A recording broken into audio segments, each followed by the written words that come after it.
We're talking now with Barbara Ulichny, who was a former state senator and before that a member of the state assembly. And thank you very much for joining us. My pleasure. From Milwaukee, first a Democrat we should mention, first elected in 1978. What was your campaign like and what was the legislature like in 78? Very different from what it's like today.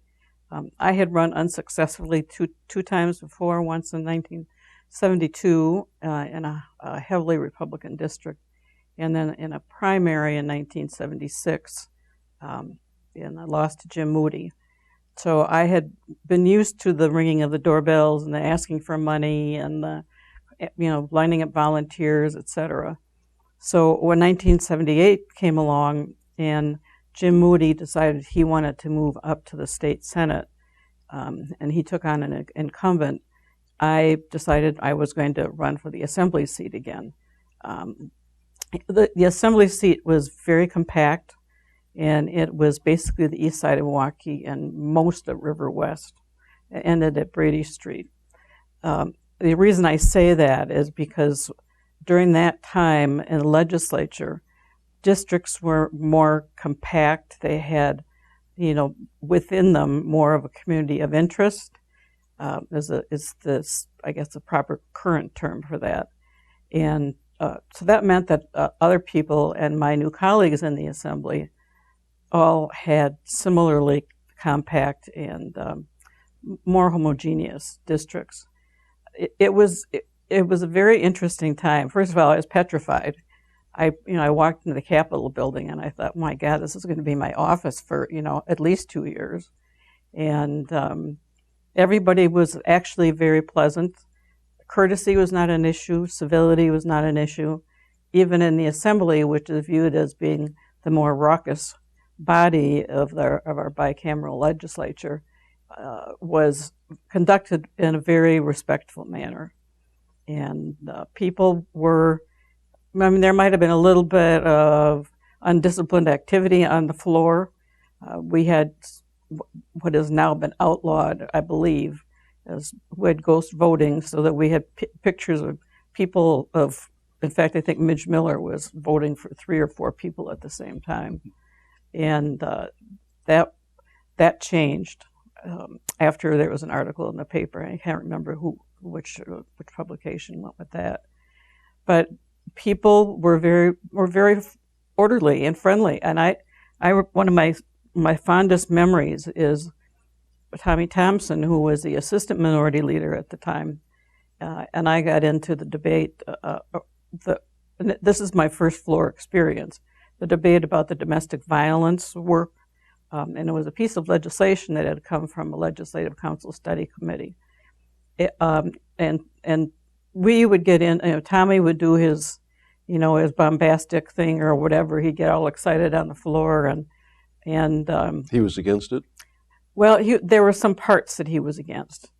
And I think there was some opposition on the Republican side, too, including unmarried people under the protective services that were created.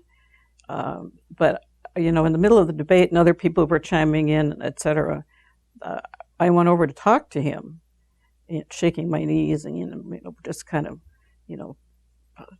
wondering what's going to happen and fearing, of course, is what's going to happen. It was my first encounter with him. And he just turned and looked at me and said, "What do you need, Barb?" and I had some suggestions for some amendments or things that would maybe help the Assembly Republican caucus feel better about the legislation itself. So that was a baptism.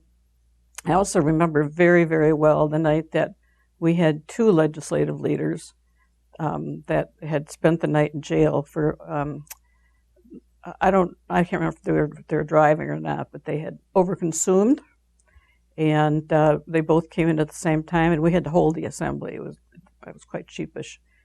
They were quite sheepish, and my final large memory is when we had the strip search bill, which is under discussion now.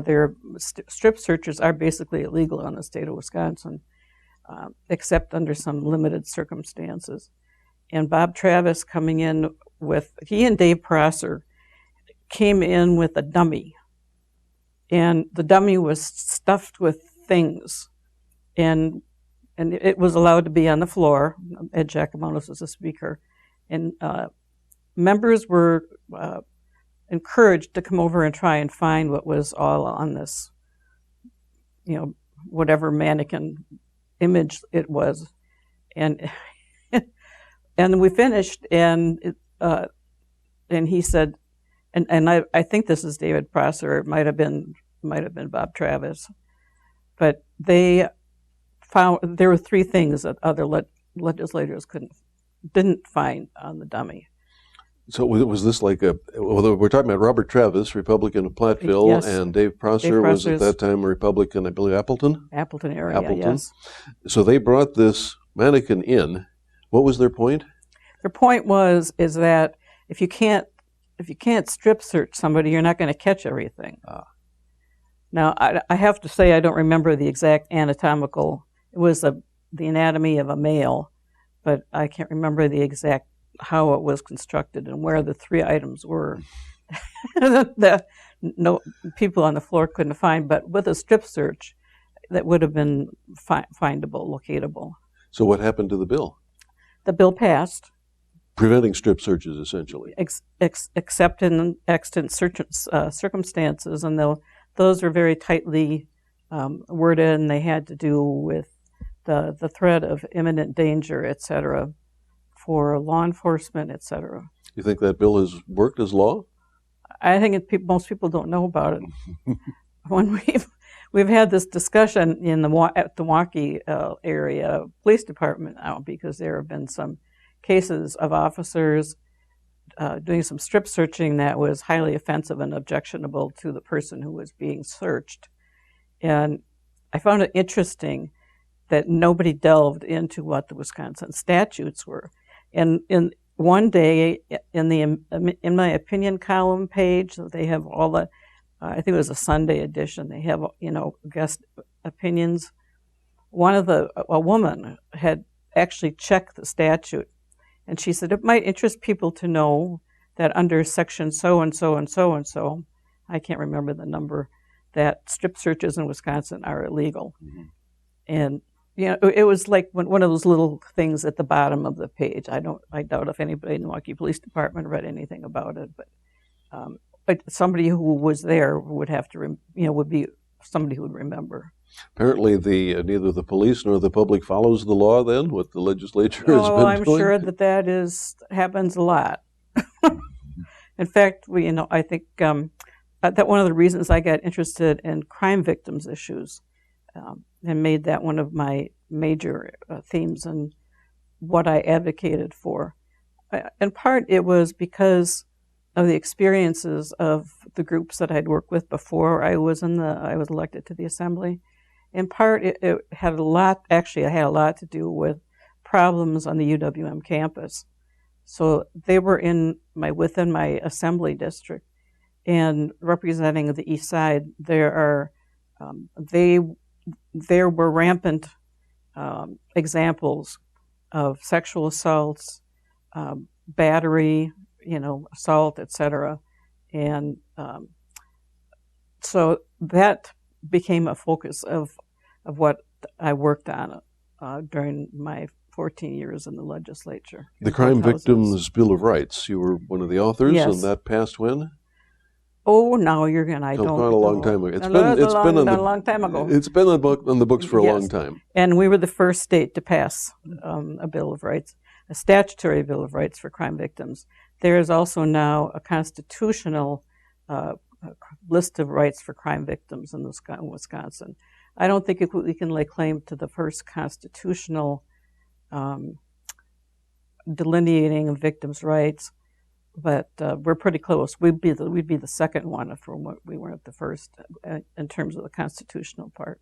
Well, let's stay with the issue of women's issues, civil rights. How are we doing now? I think we've gone way backwards. On my way here today, I'm not as familiar with the Milwaukee to Madison commute as I used to be.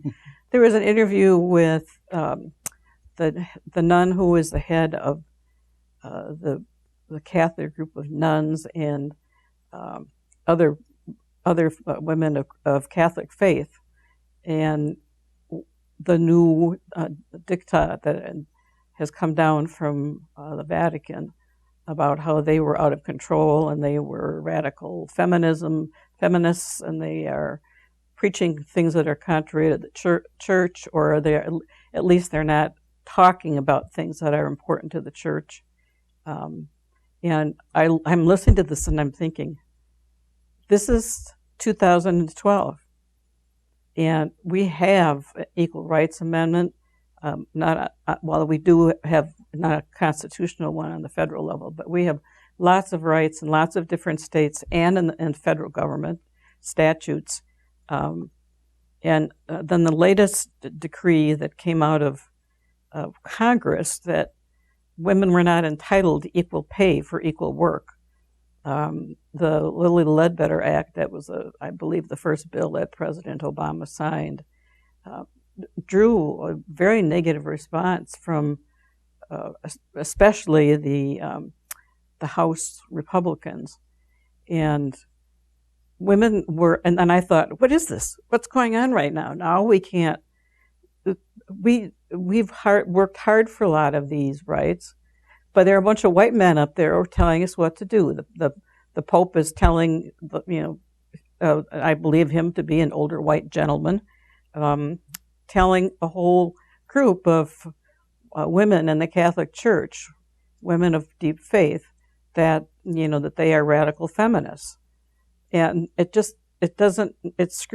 messes with my brain, because it's just so contrary to all the things that we fought for through the 60s and at the end of the 50s, the 60s, and the 70s.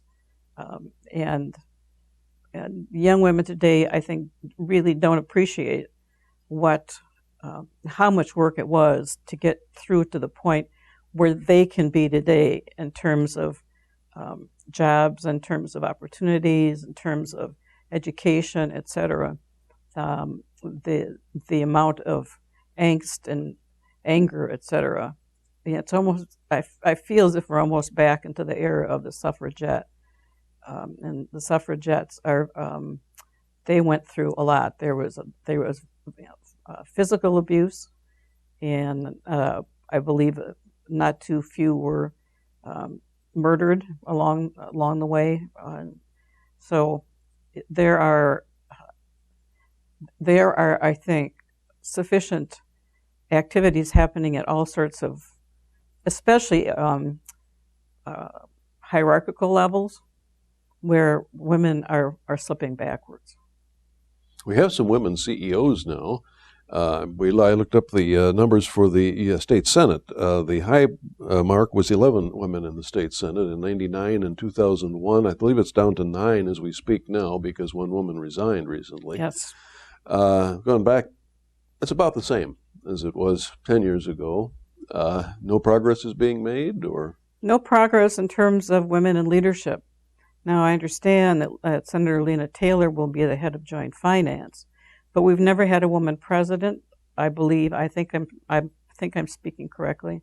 No woman president, no woman majority leader. There have been, although Mary Panzer may have been, she was, yeah, a majority leader for a short period of time, and Sue Engelleiter was a Senate minority leader. But in terms of how the agenda is put together, which is essentially the president and the majority leader from each body, we've never had a woman speaker in the assembly, and there's never been a woman majority leader in the assembly. Now, Mary Lou Muntz was the first woman ever appointed to Joint Finance, and she was appointed chair of Joint Finance, and that was in the early to mid '80s. Those are that's kind of the glass ceiling for the legislature, in my opinion.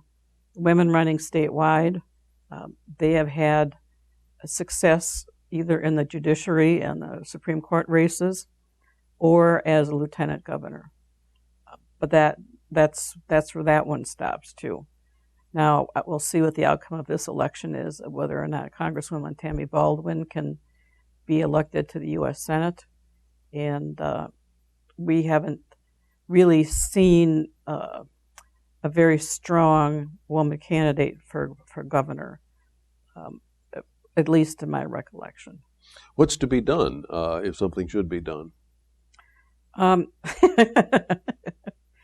I don't know that I want to talk about this publicly, but I think that well, first of all, go on the side of the women. I think that women need to coalesce around certain women or a woman that they want to have in a leadership position, and do it before it's all cut and dried. And because the decisions are really made by those four people, the two top leaders in the Senate and the two top leaders in the Assembly, and those are all closed meetings behind closed doors, that they make those choices, and then just come out and they announce the what they've decided. So if women could unite around one candidate for a role in leadership at one of those four top spots, that would be very helpful. I also think it would be very helpful from the perspective of leadership to keep that right in mind, right before them. And I don't think that there is the kind of sensitivity that there used to be. I guess sensitivity on the part of leadership, that is. There's, I think, slightly more sensitivity to racial issues, and making sure we have racial diversity in leadership positions. But I just don't think it goes on their radar. I mean, and I walk into luncheons or meetings, that have a business orientation that are not involved in the legislature,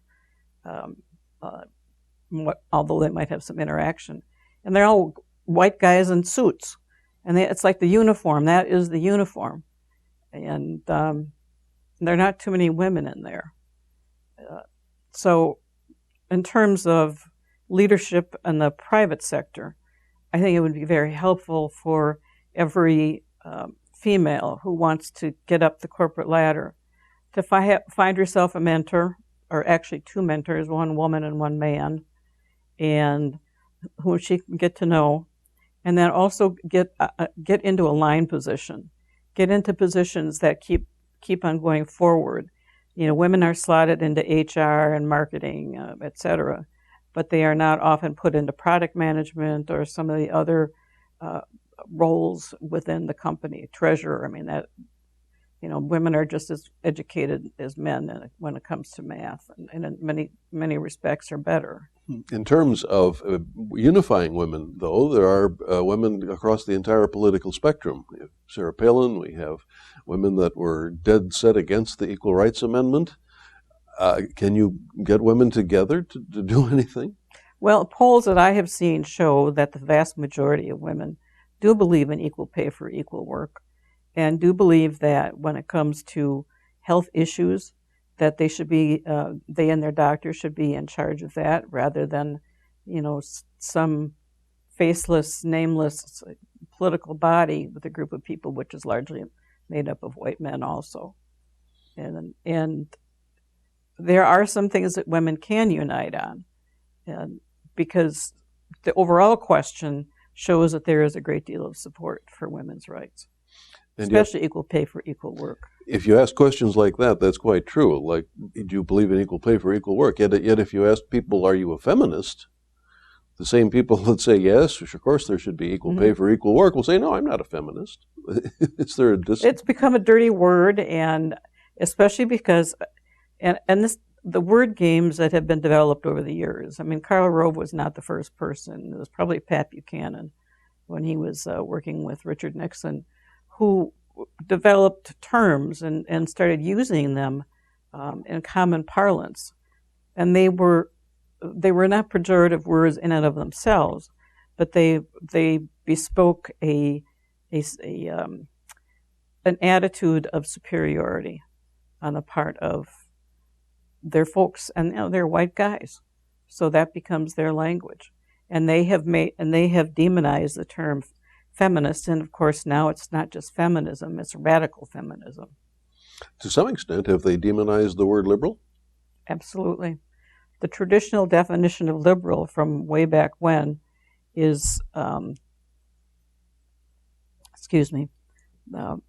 is more of an idea of having less government and having people make more of their own decisions. And the way liberal is defined today has been turned upside down. And actually, in terms of the wording, the wordsmithing, and the dialogue that is used, liberal has now become affiliated with socialist. And socialist is absolutely the opposite of what liberalism used to be, traditional liberalism. The socialism sees much more of a role for government, but it sees government taking over items. I read an interesting article, and I can't remember the exact title or who the author was, but it actually was a nonpartisan person. Let's see, something like socialist. I know Barack Obama. He's no socialist, and but that is a term that is thrown around as a way to demonize the individual candidates. So language has been distorted? Language has been distorted and misused. And going back and reading some of the books written by Pat Buchanan and Karl Rove, that's one of the high points of, well, not high points, but what's one of the major points of things that they have penned. And they have successfully taken to the airwaves. You know, they got the Rush Limbaugh out there, and, you know, Don Imus, as I believe, no longer on the air. But there are conservative radio, especially conservative talk radio, has has a monopoly on the use of language to put down any group of people that they want to put down. The Democrats insist that the chief policymaker for the Republicans nationally is now Rush Limbaugh, and in Wisconsin, the right-wing talk show hosts in Milwaukee set the agenda for the state. True? I think that's ridiculous. And if people become so scared of taking a principled position that they truly believe in it because they're afraid of one or two talk show hosts. I've been on both Mark Belling and Charlie Sykes's programs, TV and radio, and have found them to be more than willing to talk about messaging from a factual basis.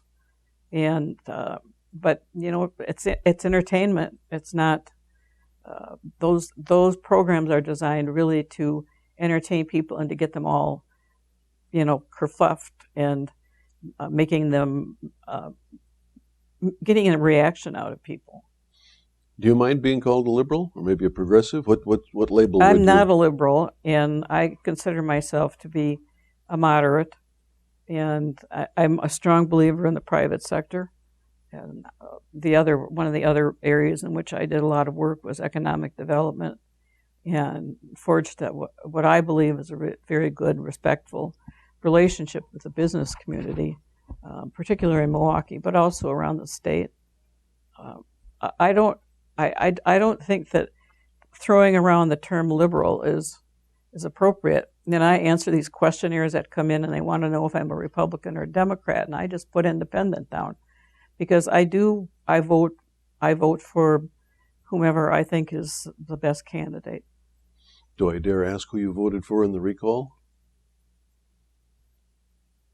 Walker and Barrett, mayor of Milwaukee. I voted for Barrett because actually I'm a mayoral appointee. Oh, he appointed you to what? The Board of Review. The board, City of Milwaukee Board of Review. What does that do? What that does is, if you don't like your housing your house assessment, and you take it to the Board of Assessors, you appeal there first, and if they reach a decision that you don't agree with, then you take it to the Citizens Board of Review, and we get a chance to review all the paperwork. And you've been on a great many boards and committees and things in addition to the legislature over your career. Any particular ones stand out as something you'd be particularly proud of, or maybe the opposite? Maybe some board ought to be abolished. I don't know. Anything stand out in your memory? Not really. I have always aspired to being on a corporate board because I believe that's where a lot of the major decisions are being made, especially now with both the shareholders and some of the employees raising a ruckus at shareholder meetings, at their annual meetings, etc., and are demanding more of a role in running the corporation and in setting the CEO's pay level. Those are issues that I'm mostly interested in, and that I've not had that opportunity. So I'm looking at it. I did not answering your question directly. I'm answering a question that you didn't ask. Yeah, well, how do you get appointed to a corporate board? Well, first of all, I mean, to have a lot of money, that would help, but I don't know how it's done. The money helps, but I think it also helps if you have a proven track record in the private sector. And I was told candidly once by a CEO of a major corporation that unless you've been in a C-suite, which is, the CEO suite, that you don't even get looked at for corporate boards. The other way to do that is there are nominating committees that are attached to, the board, and most times the nominating committee is staffed by and has a close relationship with the CEO. So then it becomes populated with more people who are friends of the CEO.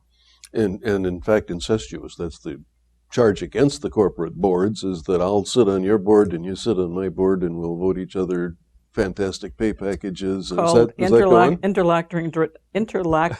directorates is the economic term. That going on? Yes. Oh yeah. Yes, definitely. And I think it happens in politics, but to a lesser degree. But there are always some people that are consulted on a regular basis. I've noticed that my former colleague, Mordecai Lee, who is very knowledgeable about politics and political science, he in fact teaches it at UWM, is about the only former legislator that is called upon for comment. And we do have lots of, in the Milwaukee area, lots of former legislative leaders.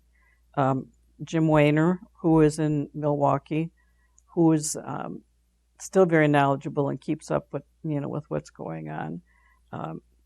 He's not on the bench any longer, although I think he might be a reserve judge. It's John Shabazz.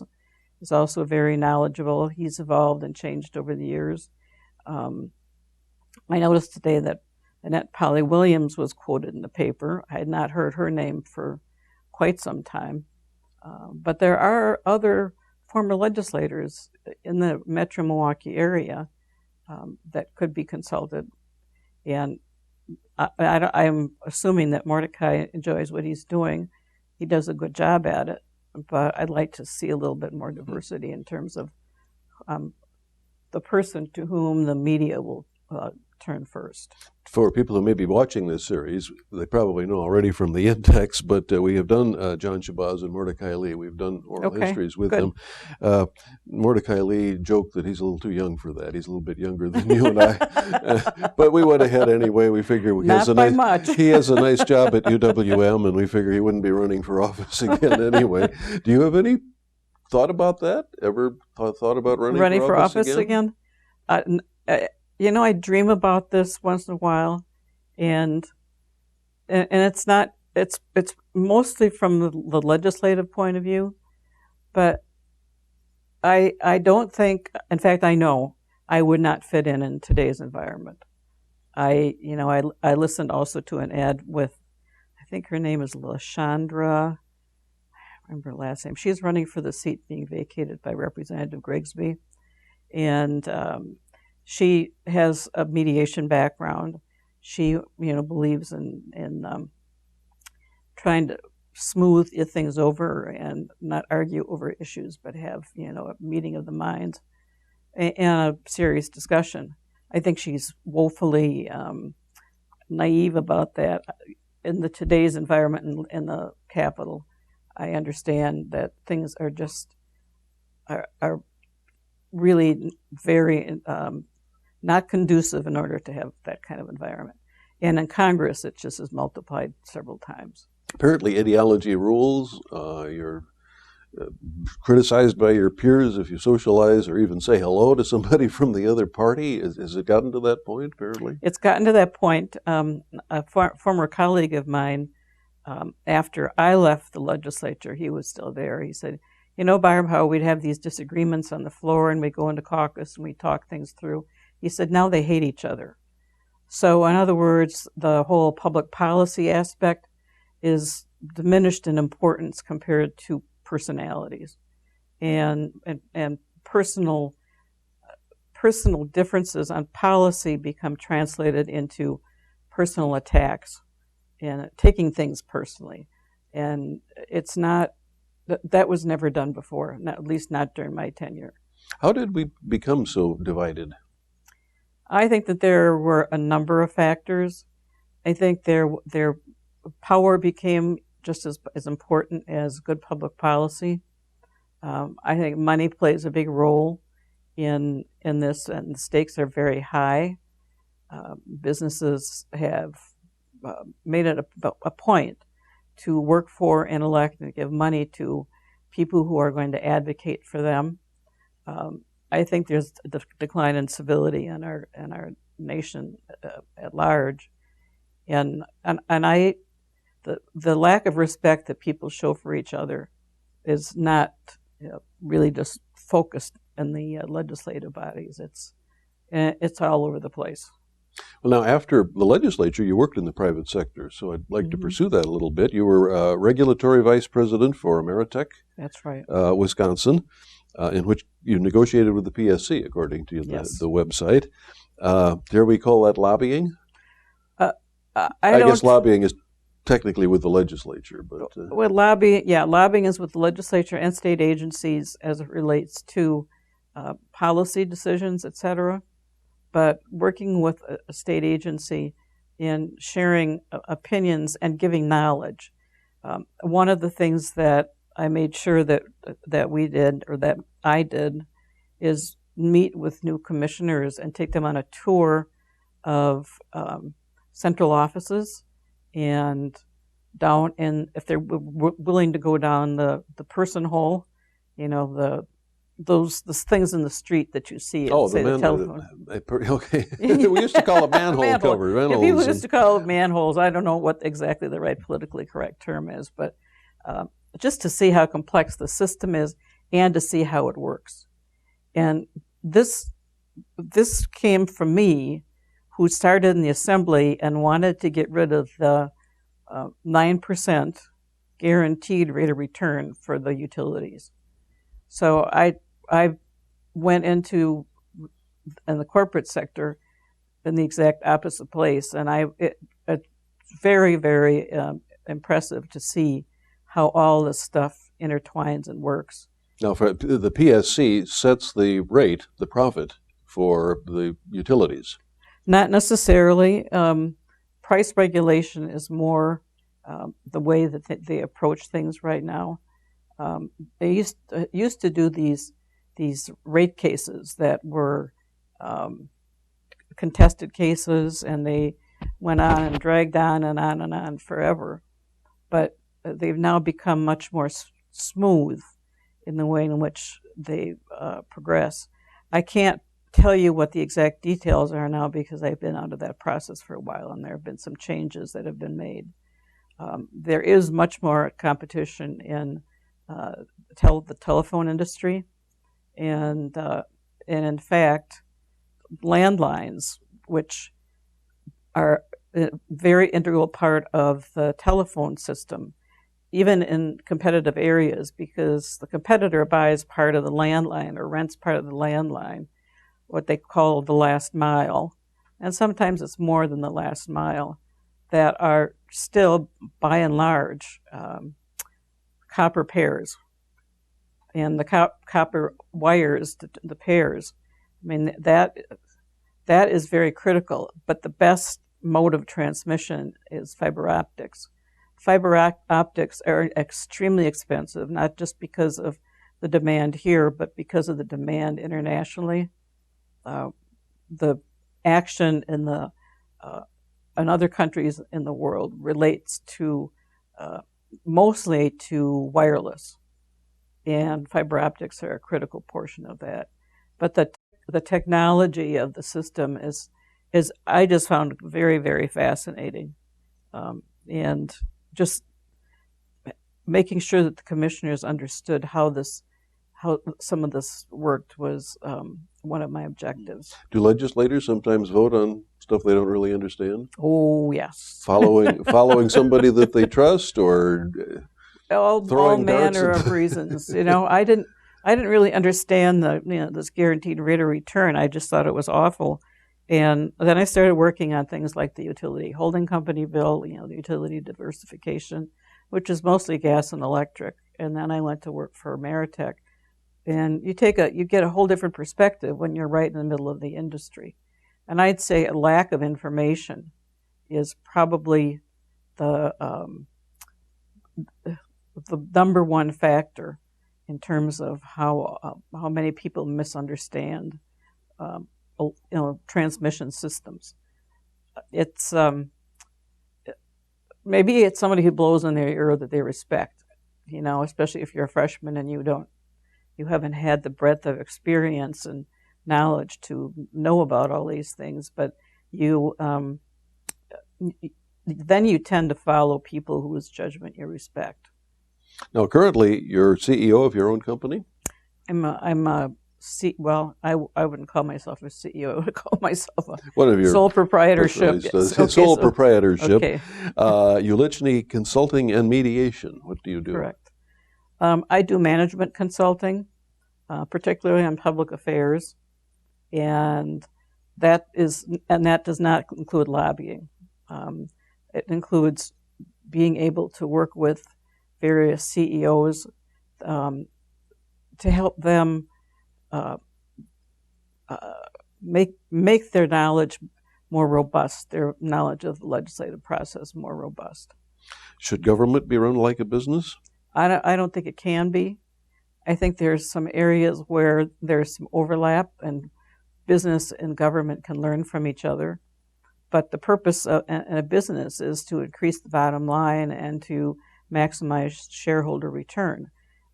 I think some corporations, especially the financial institutions, have gotten away from that. They're more oriented to increasing salaries and bonuses and things like that. Government's purpose is to help people who can't help themselves. And there is the main dialogue that I see taking place and it's a gap. It's a huge gap between those people who think that all people should be able to take care of themselves, and the other end, not too many people are that extreme, is that government should be involved in all aspects of everybody's lives. Where would you put yourself on that spectrum? Right in the middle. There's some things that I believe in having a structured capital gains tax that reduces speculation, but that rewards people making investments. There are ways of dealing with that. The holding period, how long you've held the particular asset, etc. If it's the way things are being done right now they're done by computer.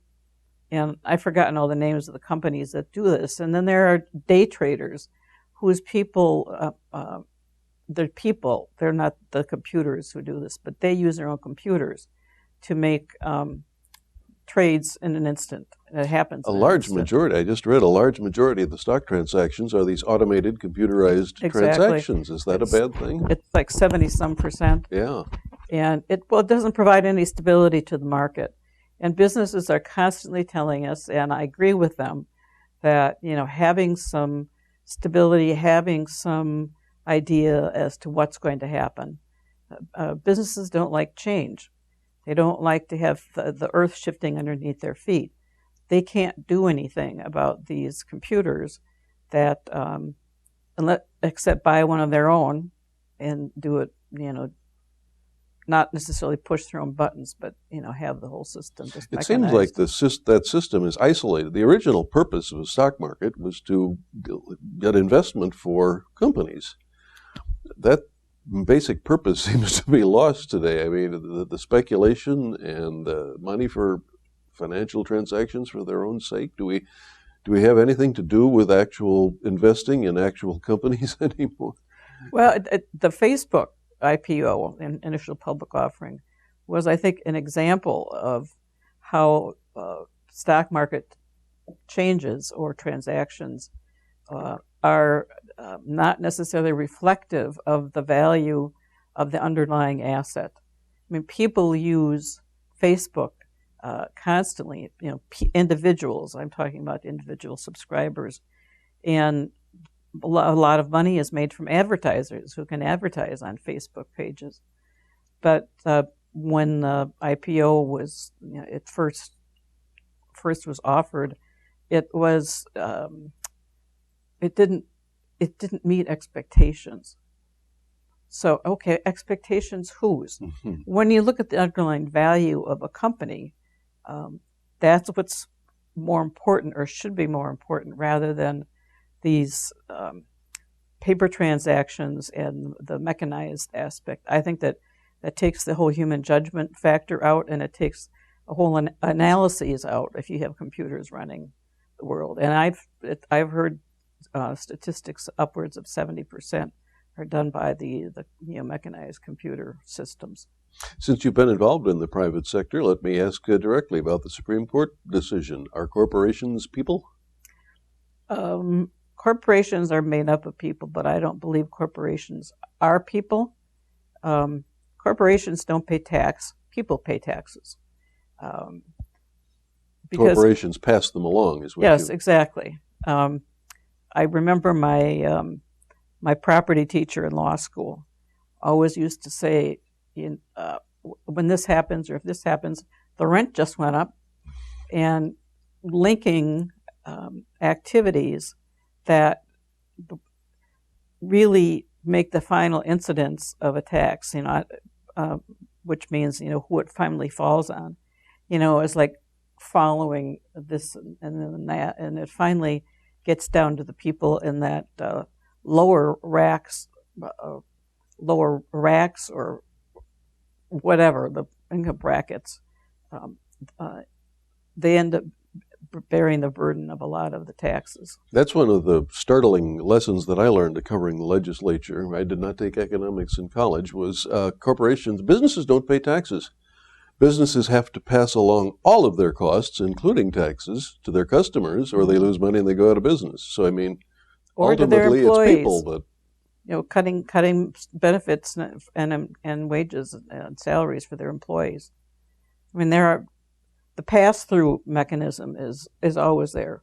Everybody wants to avoid paying taxes. Mm-hmm. So, especially the people who have the power to do so, and to figure out how to pass things along, they end up with a lot of wealth and not the tax liability that other people, further down the line, the food chain, probably are the ones end up paying.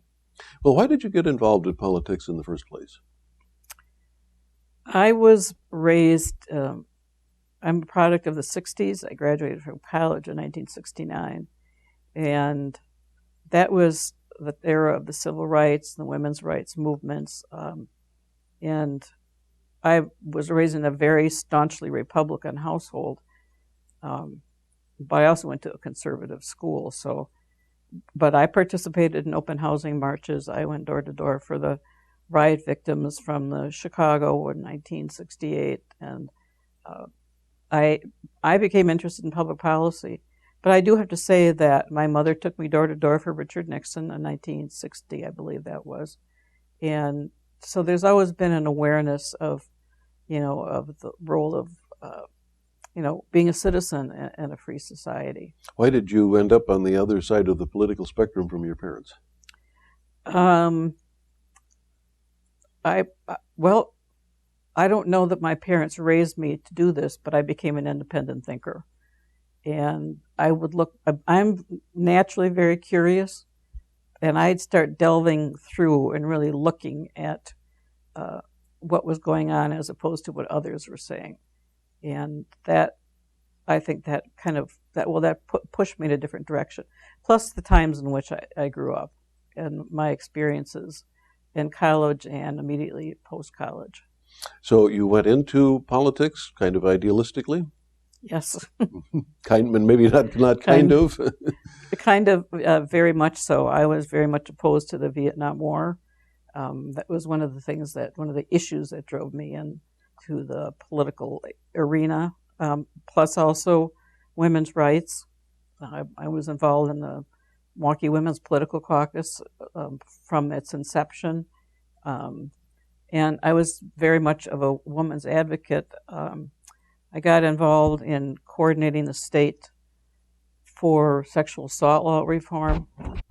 I did that as a volunteer, but I learned a lot about politics doing that. And I also did the same thing for divorce reform. So we now have a default divorce situation. I wouldn't call it no fault, but they're not prolonged awful things as they used to be with dragging the kids through the mud. Some of that still tends to happen, especially in more rural areas, but there's a greater awareness that is not good for the children. Are you happy that apparently some of your idealism got passed? I'm very proud of the work that I've achieved. It's how quickly people can forget, of course, but I mean the sexual assault legislation was passed. We were the second in the country to, after Michigan, to pass comprehensive sexual assault reform legislation. I'm proud of the work I've done on domestic abuse, and child sexual abuse, the crime victims in general, the Bill of Rights. But I'm equally as proud of the work. This will be capsulized in one small story. Dick Abdu, who was the former CEO at We Energies, called me up one day and said, "Barb, I want to take you on a ride." And I said, "Okay, where are we going?" He said, "I want to show you all the jobs you created with the utility holding company built with the utility diversification." So we went down to West Park, and he drove it through. That's in Racine? It's in Kenosha County. Kenosha County. Yes. And he showed me all the different businesses that were growing up in West Park. And even today, I believe it's still successful. And Jerry Franke, who is the head of the group, is still doing transactions with companies who want to come and enjoy the lower property taxes that are in those areas and lower transportation costs. Because of companies that have come in. Yes. The utility, I have a personal axe to grind with the utility holding company bill. I had with Wisconsin Power and Light stock, now Alliant. Mm-hmm. What Alliant did after that bill passed was to buy up foreign investments that turned out to be bad. And my dividend went down. And I had that for dividend. I did not expect a utility is supposed to be for dividends. I mean, that's what most people buy it for. It's not a growth stock where the CEO comes in and doubles the size of the company or something. But they tried it and it didn't work. So it can go both ways. I have no insight on what the management at WP&L had going on in their minds at why they did that. But the biggest, the We Energies, WEPCO, Wisconsin Wisconsin Electric Power Company, they had this vast real estate holdings, and they wanted to turn them into different purposes, and that was not allowed because you were not allowed to diversify into non-utility businesses. That's part of it that's still thriving. They also had formed a subsidiary to do microloans, etc. That's not been quite so successful or as important as it should be or could be. And there was a third aspect of it that also had to do with incubators and not just providing microloans, but providing actual services to help businesses start And the and idea grow. of job creation is the big issue now. We're in the midst of a campaign as we record this. Can you say how many jobs were created in Kenosha? Are there statistics on this? Are there? I mean, that's what it boils. I'm sure there are statistics, but I am not privy to them. And I know jobs is a thing. I don't know that the great unwashed public knows a whole lot about how jobs are created or why they are created. And they are created to fill a demand if there's a demand for something. And that's why at Christmas time or at the holiday season, the demand is much greater because there are many more customers coming in and buying items. So, the demand is there and more people will be hired. And similarly, in the summertime, there are going to be more construction jobs, more of the yard maintenance. Because of the hot weather, I've seen yard maintenance people all over the place, and of course they have the big trucks that block everybody else and makes it. Of course, the lawn mowing business is kind of down, kind of dried up. Yes, exactly. And well, we don't know about the snow plowing business, but that's true. Those things do come and go with the seasons. But it sounds like the key to economics is not supply side economics, but demand side economics. Well, and that's creating either finding the demand for something and riding that wave into production, et cetera, or creating demand for something. And there are, I think, the computer business and the iPhone, flip phone, whatever, technology you use to communicate, those are examples of creating demand. The technology is there, so let's go out and sell it to people. And that's a rapidly growing industry, and they can't find enough workers to work for them. And lots of economists, I've seen quite a few of them quoted as saying that it's not that there aren't jobs out there, that there's a mismatch between people's abilities and what the jobs require or would like to have the employee, fill something that involves more technical skills, et cetera. Well, if you were the czar and could wave your magic wand, how would you fix or change the economy? One of the things I would work on would be in the technical schools, because that's where a lot of the demand lies right now is for technical skills, electricians, welders, plumbers, you name it. And these are good paying jobs, but you have to pass certain standards, et cetera, and more. A lot of people aren't interested in that. The STEM program, science, technology, engineering, and math. I think that's what that all stands in high for. School. At the high school level, but I think it also goes back to the grade school level. I think kids are naturally curious, and they if you can build on their curiosity. But that raises a whole bunch of other red flags, because then you get teachers' unions and everything else involved in that. I'd actually blow up our educational system. I think we have too much homogenization in the educational system. I mean, you can't cookie cut kids. They're all different. But you can help steer them into some of these particular industries or skill levels if you actually focus on it. And you keep it a concerted focus. People in the legislature have limited terms. It's 2 or 4 years, and that's your perspective. And they want to have, easy gains so they can go home and brag about it. But really making sure that you are promoting, educating, and providing skilled workers for what is out there in terms of demand. What would you replace the education system with? I don't have a crystal ball. I don't know exactly how I would do that, but I've taken enough tours of the technology schools and all the other 2-year campuses that exist, and I think it's different from area to area. And I wish I knew. I am not as involved in public policy these days, even though try to follow what's going on. I wish I knew what the crystal ball was showing, or the magic 8 ball, whatever it was telling us to do. So I don't think I'm sure that a lot of people don't know what the right answer is, but they think they do, and that's where they want to go. I do want to talk briefly about your interest in historic preservation as well. You've been on several boards and commissions on that. Tell us about that.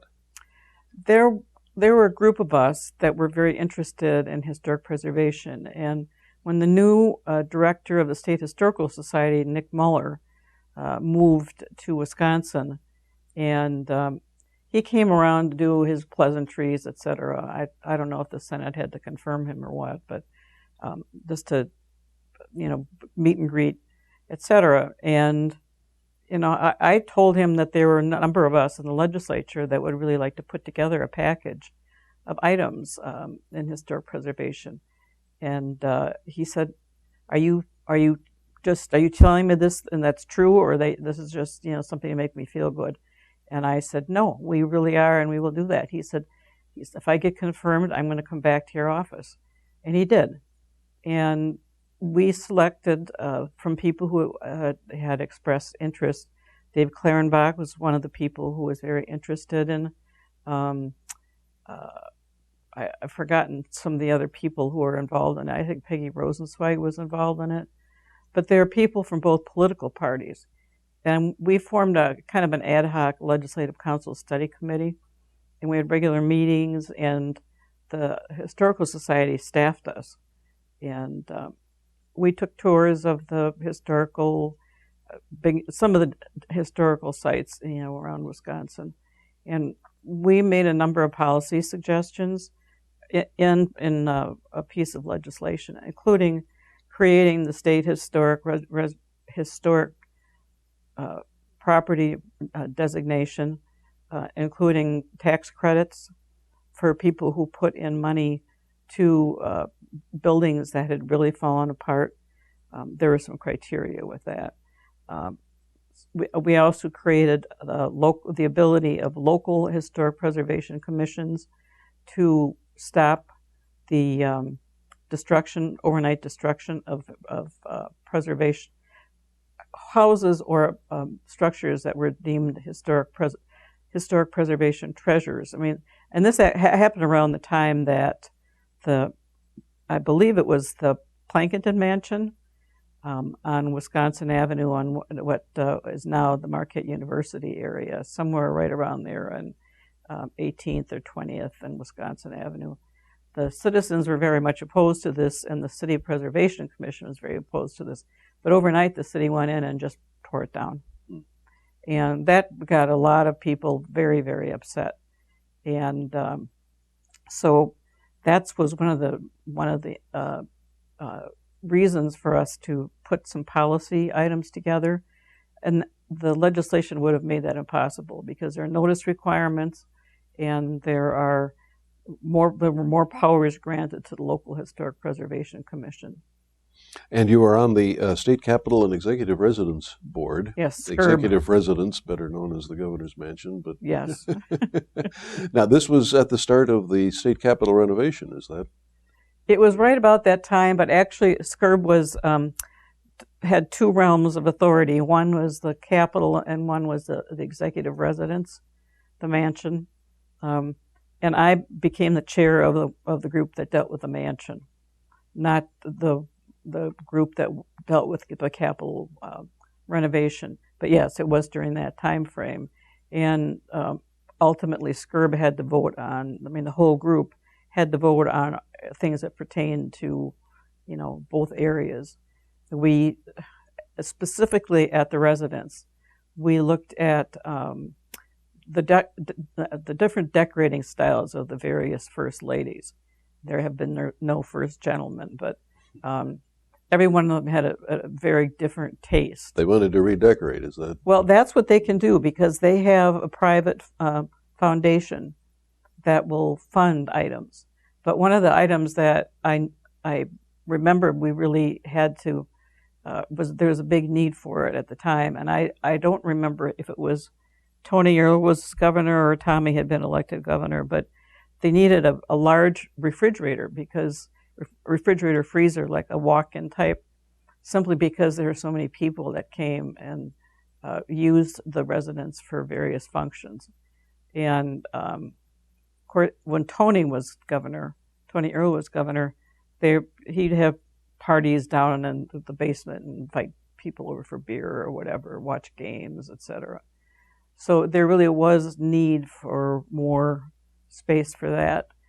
They had just had one kind of rusty old refrigerator, so that was a major change. And then whatever changes the First Lady wanted to make, then we worked with her to,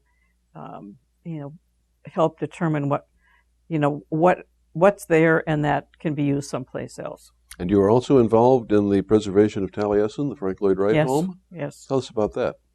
That was part of the historic preservation group. There's a little cadre of people around the state and then also in Milwaukee who are very much interested in Frank Lloyd Wright, because we have in Milwaukee quite a few examples of Frank Lloyd Wright buildings, or what I call knockoffs. So, students of Frank Lloyd Wright and his distinctive style that has very much a Japanese architectural element to it. And there are actually some in Milwaukee, and one in particular I know of that was designed by Frank Lloyd Wright himself. So this Prairie, I think it's called the Prairie School, very functional, very functionally oriented, was already of great appeal to people in Milwaukee and then the groups in Madison. And then there's a group in, I think it was Whitewater, and I can't remember, but I got some award for the work that I did, but I have boxed away all the awards and plaques and things like that. So why is it worthwhile to save historical properties? I think they teach us something about our past. I think that it's important for us to look at, how buildings were used during a different time period. Our society is moving so quickly today, so rapidly. The miniaturization, the globalization, the technology, whatever, technologization that's going on. We just keep on moving at faster and faster speeds. And that diminishes, I think, our appreciation for the past and on the building blocks that help build society and helped inform people on how construction and different architectural designs led to what goes on in different eras post that. There are some marvelous pieces of history, and they tie directly into incidents. Here in Madison, what's the name of the restaurant or the bar? That's what Al Capone used to hang out. So we have lots of rich architectural history in this state. Plus, we have a lot of I wouldn't call it archaeological. It's more, it's probably anthropological, but maybe a little archaeology are the Indian mounds and burial sites. They tell us something about health issues that existed early on, housing issues, how people lived, and I think we don't lead as rich a life if we don't inform ourselves and keep ourselves informed about all that's led up to what our society is today. Has the public and everybody become more sympathetic with this over the last few decades? I mean, in the past, plowing under Indian mounds and tearing down old buildings, nobody seemed to care. We seem to care now. Is that progress? Well, now we seem to care about the garter snake, the Butler garter snake. But I think we do have more of a preservation mentality when it comes to older buildings. And because we have what I think is a pretty widely approved of structure or process for dealing with older buildings, the building that is being worked on in Milwaukee I think it's on Milwaukee Street, and it's going to house a hotel and I think maybe a bank. But they have done lots of work to preserve some of the basic architectural design, and it actually looks really nice. When you look at some place like City Hall in Milwaukee, and you go back and you learn the history of City Hall in Milwaukee, the tunnel that used to be, or the party rooms that used to be, and see I think some of them are, most of them are probably gone already. There are glass panes in the floor, and underneath the street was the sort of city red light district, and it was right under City Hall.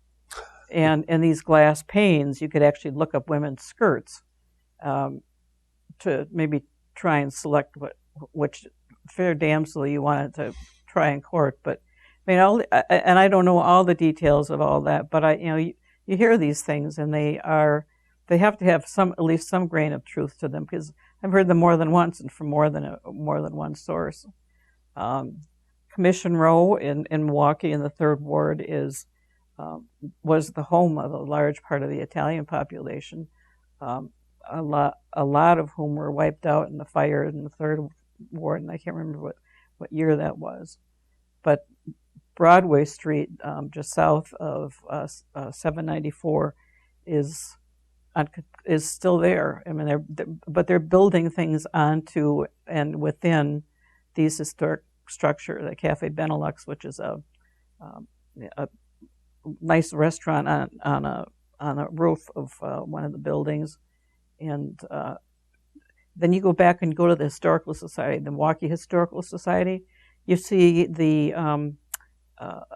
photos that were taken during that time. And then you can go look at the building. It's right there. I mean, this was a part of our history. And I happen to think that understanding history is very important, so that we don't divorce where we are here from what happened by our forebears. If I remember correctly, the legislature, the state, when Tommy Thompson was governor, kicked in, I think, $8 million to help rehabilitate Taliesin, Yes. Frank Lloyd Wright's home.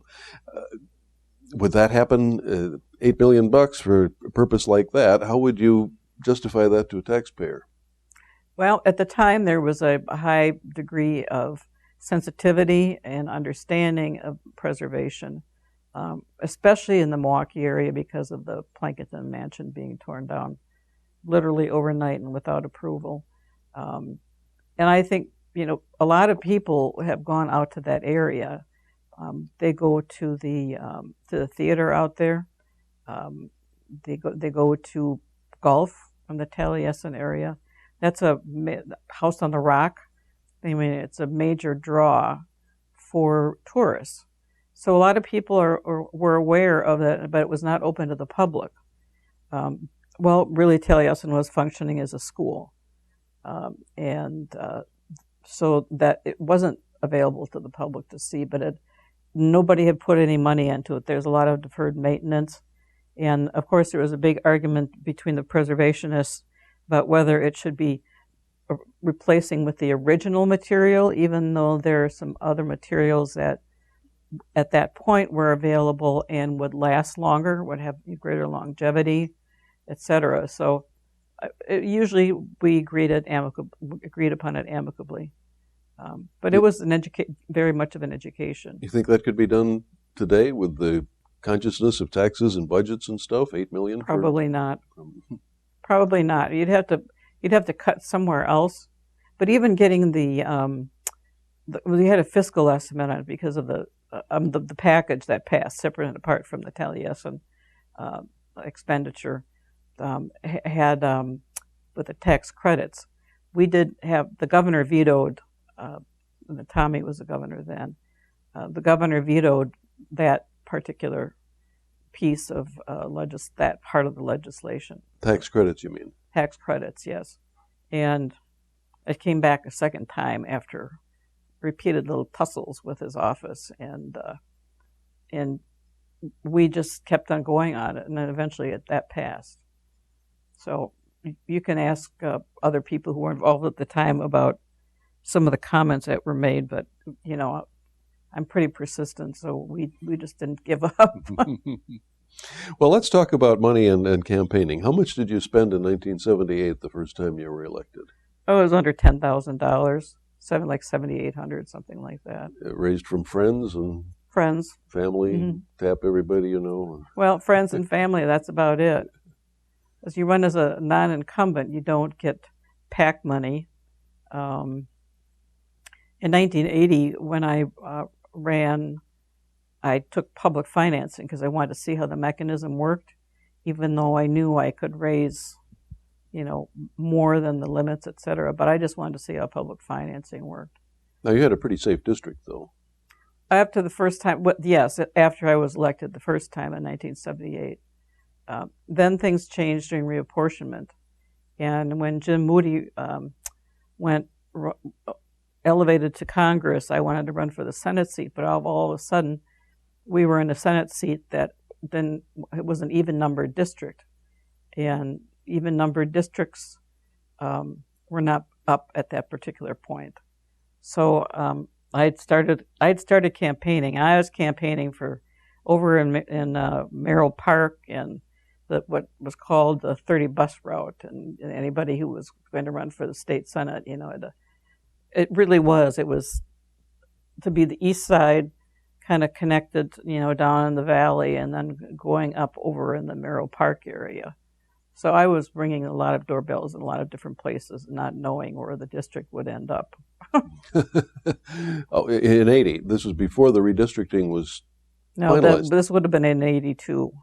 Okay. When the district disappeared. I mean, the district that was before, which included the east side, the downtown, and the near south side, represented by, I was on the east side, and then Steve Leopold's district, and then the late Joe Serwinski's district on the south side. And then all of a sudden, the east side gets put in with the North Shore after reapportionment. And the seat was not open. It was not open to run for in 1982. So it was an even-numbered seat, and that was the year that the odd-numbered seats were up.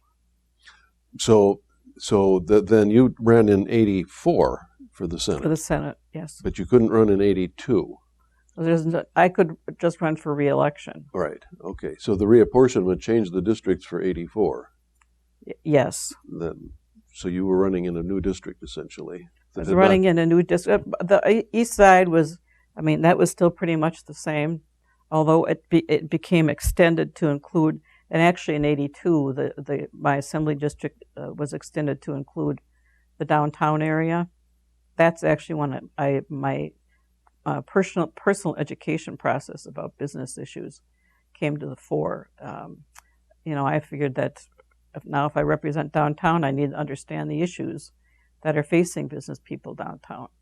So I went to see John Duncan at the Association of Commerce, I should say the late John Duncan, with whom I had become very, very attached as a very fine gentleman who really was interested in policy.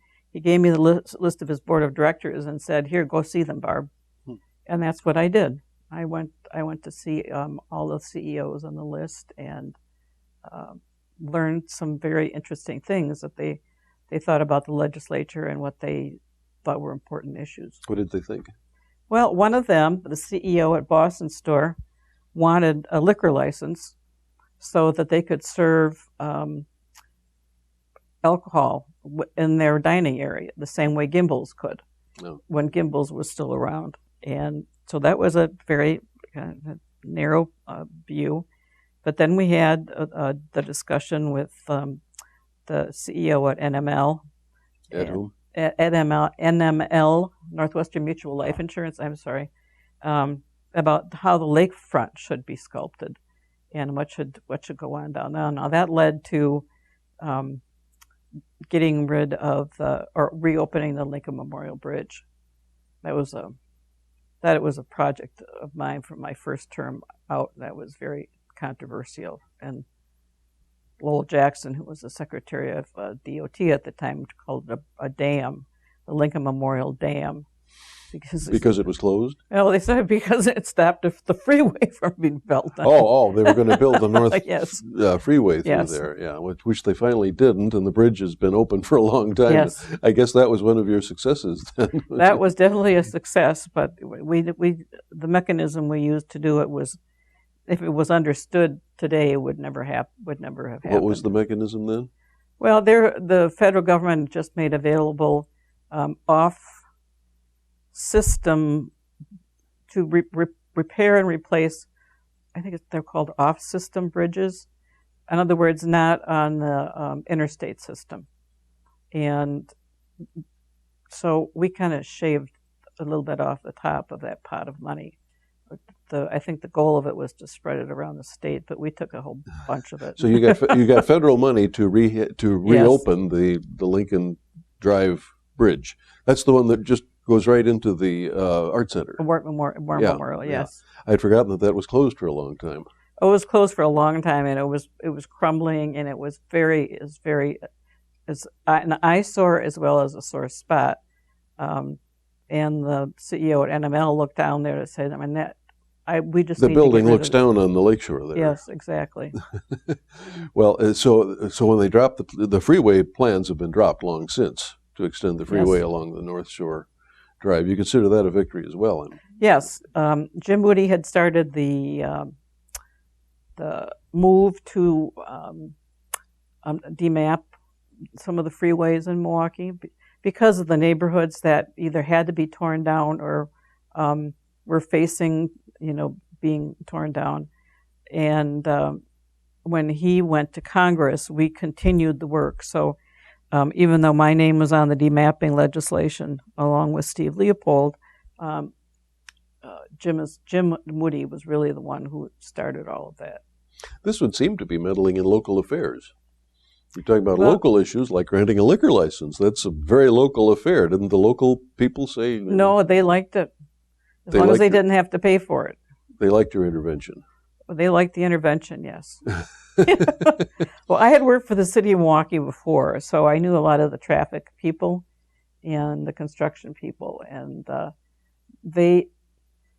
one of the things that was unknown to a lot of the public that I think once they became aware of, support for a lakefront freeway just collapsed.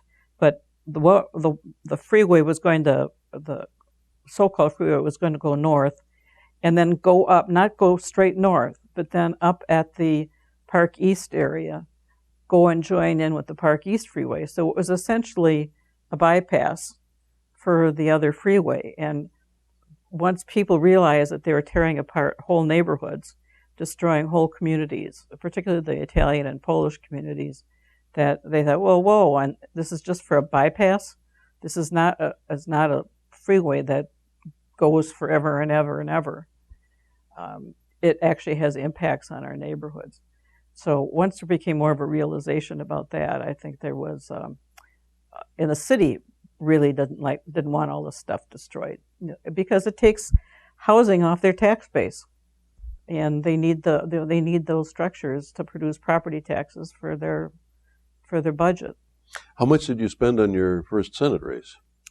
Well, 1984. Oh, it's very embarrassing.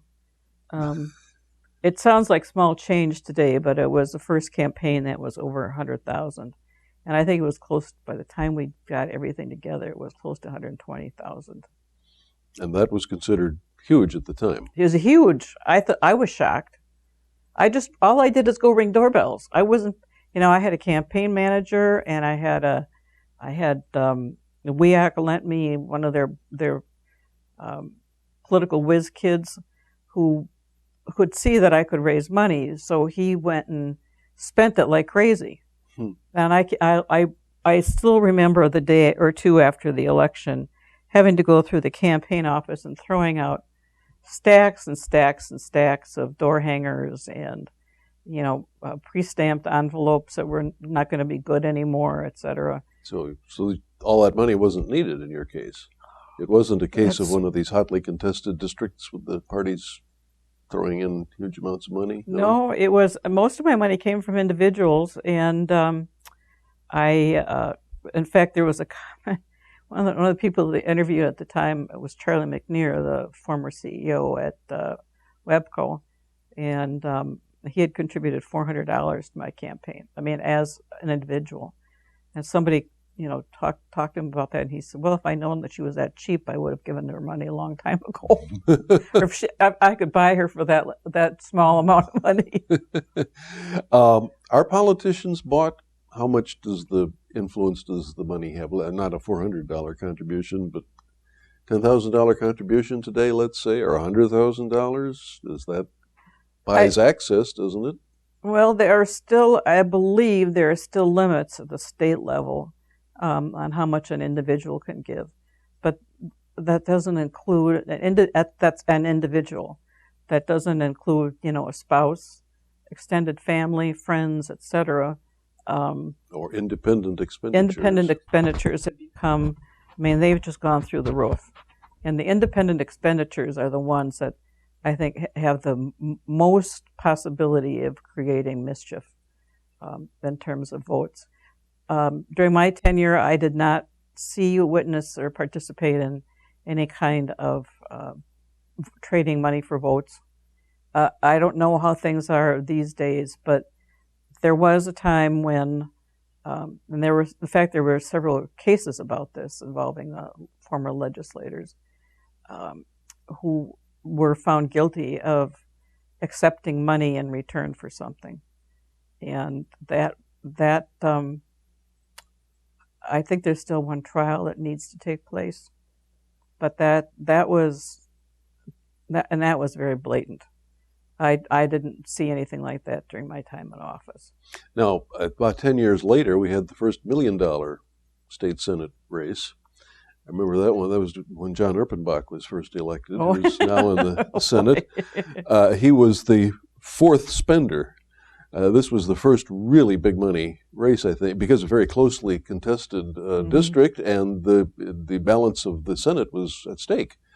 It would flip the Senate one way or the other, Republican or Democratic, and Erpenbach was the lowest spender.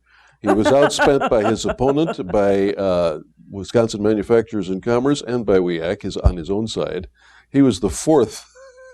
And that was $1 million. The total was over, the grand total. Oh. Now we may have $1 million for one candidate. I don't know. And when you look at the salaries that people make, I haven't checked the salary levels yet lately, of individual legislators.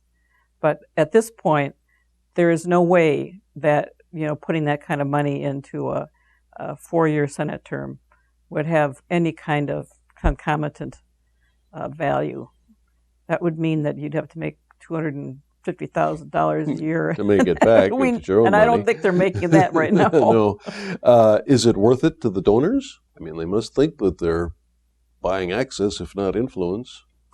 I don't know the motivation of a lot of donors, but the theory behind fundraising is you ask money from people who need you, who love you, and who owe you. And the people who love you, those are your friends and relatives. And the people who need you are the ones that, where there's some good possibility where mischief maybe can be made. So there's a whole range of attitudes about giving money to individuals, or to these super PACs, or to the individual independent committees. That's one of the things that turns me off so much about politics these days. And I did not agree with the Citizens United case by the U.S. Supreme Court. I think when my basic philosophy is to not put limits on individuals giving, but to make everything public. And Citizens United put the kibosh on that. If you were starting over today, would you consider running for office in today's climate? No, not today's climate. I loved my job. I loved my district, my constituents. I had great respect for my colleagues. I love being on the front, kind of the front lines of setting good public policy. And I'm very proud of a lot of the work that I was able to accomplish with other people, of course.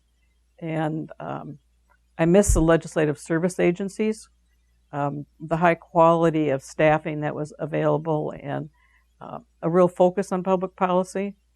I don't think that the atmosphere or the whatever you call the things that make things go in motion today are anywhere like that. And I'm afraid that if I walked into the legislature today, I'd be seeing things that are very, very different from what things were like at that time. And for a young person today who is interested in politics or public policy or is idealistic today, would you tell them to get involved? I think the operative word is young. And I would encourage anybody who's interested in running for office to run for office. It's my personal belief that public participation and exercising any kind of participation in the political process is a duty and obligation of every citizen in a free society. Yet today, if you run for office, you're running the risk of vicious attacks, the necessity to raise huge amounts of money. The candidates today spend most of their time on the phone raising money, I understand. In spite of that, if there's a idealistic young person, they should go ahead? I think the only way we can improve the quality of what comes out of the legislative process is to get new people. And people who respect the institution of the legislature itself. And I won't wax on about the institution of the legislature, but there's something particularly special about the institution of the legislature. And I believe respect for that is for the legislature has become lost among the people who are there now. And I don't believe that it's going to come back. It will come back very quickly. I saw the beginning of the tipping point in the early 90s, late 80s, and that's why I decided not to run again. I just thought, I don't want to work with these people for another 4 years. Oh, how do we turn it around? I wish I knew how to do that. It would be new people, but as long as Citizens United is the law of the land, we're going to have lots of secret donors giving money to candidates, and I think that's an aberration of what a democracy is all about. So I'm very pessimistic about the legislative decision making that takes place in Madison these days.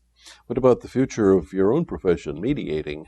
Conflict resolution? Are you enjoying that?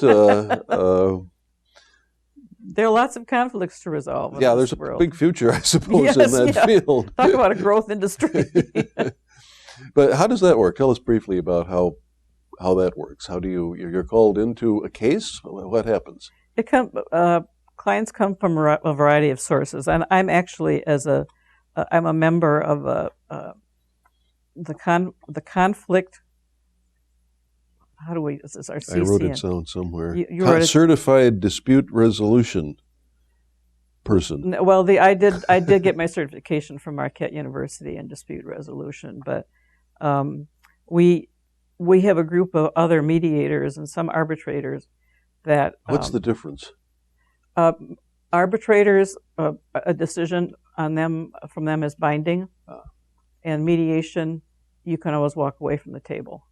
And increasingly, if you look in the credit card company or financial institutions with which you do business, they have boilerplate language, and it's mostly it started as arbitration, and where you decide between one side and the other, you make a decision, and it's like the force of law.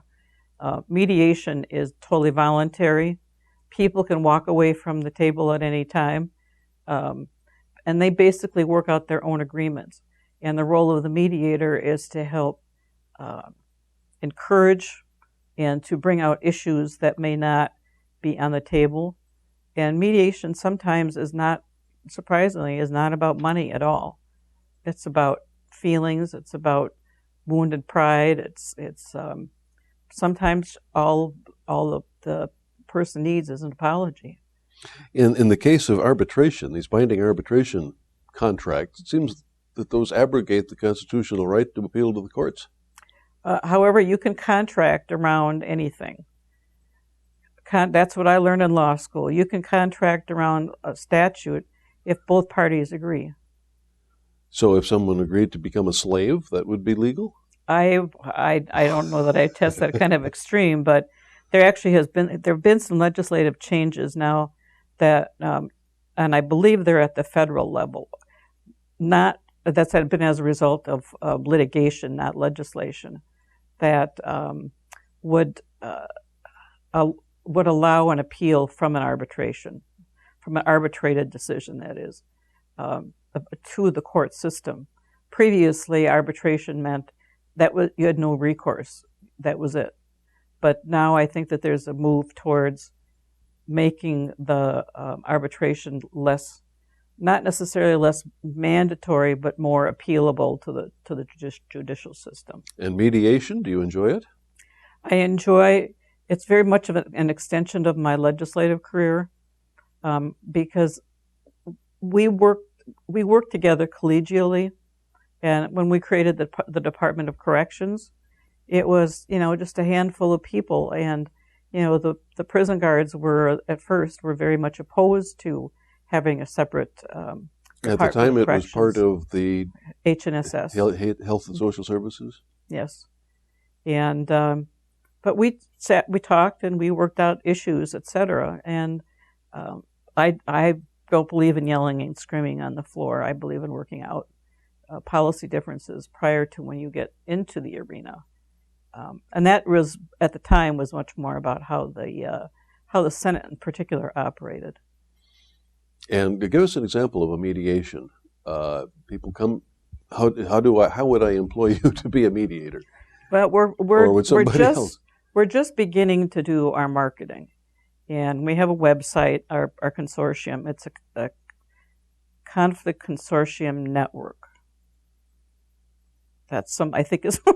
That's embarrassing to not be able to, because we're just in the beginning of all this, and dealing with the marketing and the development of the business is in somebody else's hands. But people would find you through a website. They'd find you through word of mouth. We plan to do much more direct marketing, and different municipalities keep a list of mediators. There is a Wisconsin a statewide group. It's all it's certainly not complete. It tends to have a lot of domestic oriented people who work on family matters, child custody, possessions, etc., and more people more into the family oriented. But it's in negotiating people skills. It's similar to legislating. It's very similar to that. I mean, there's a lot of landlord-tenant issues. You name them. I mediated a case where the two people were Armenian, and neither one of them spoke any English. So they both brought their translators to the mediation session, and he didn't understand. He felt he could just move out whenever he wanted to. Well, his name was on, and not pay anything else. His name was on the lease, and we had to go through the explanation of what leases contracts mean in this country. That part was interesting because once he realized that this is a contract he'd signed and that he was financially on the hook for it, he just kind of collapsed. And but it turned out later that the translator for the plaintiff, the woman, his partner, came up to me later and said there wasn't a lot of accurate translating going on. Well, I don't know a word of Armenian, so I couldn't. I thought I'd tell, but I didn't get a similar complaint from the translator for the defendant. Sounds like an interesting job, though. It's very interesting because it's oriented to reading people and being able to assess what their real goals and attitudes and desires are as a part of this trying to resolve the conflict. Do people always know what they want? No. No, they that'd be don't. another complication, I assume. That's another complication. But the good part about mediation is that you don't have to always do, you can do extra legal things that are not necessarily judiciable types of issues.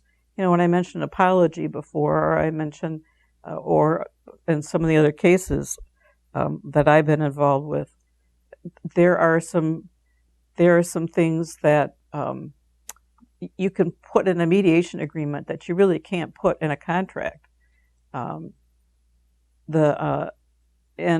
there, you know, as I said, you know, an apology is probably the one thing, you know, that doesn't really show up in a contract, you know, that you're going to apologize for something. But one of the things that a mediator has to ascertain at the beginning is whether or not the people, the disputants, want to have a continued relationship, or whether or not they want to just cut it off. So that's one of the first things to ascertain, because people have different motivations to do different things. If you want to have an ongoing relationship, and you want to get past it, mediation helps clear up some of those old, you know, what do you call it, antique pieces or something like that. Well, it does sound like a growth industry, and I want to thank you very much for joining us. This has been very interesting. We've been talking with former State Senator Barbara Ulichny she was a Democrat from Milwaukee, and thanks very much for joining us. And thank you for inviting me, John. It's been a pleasure.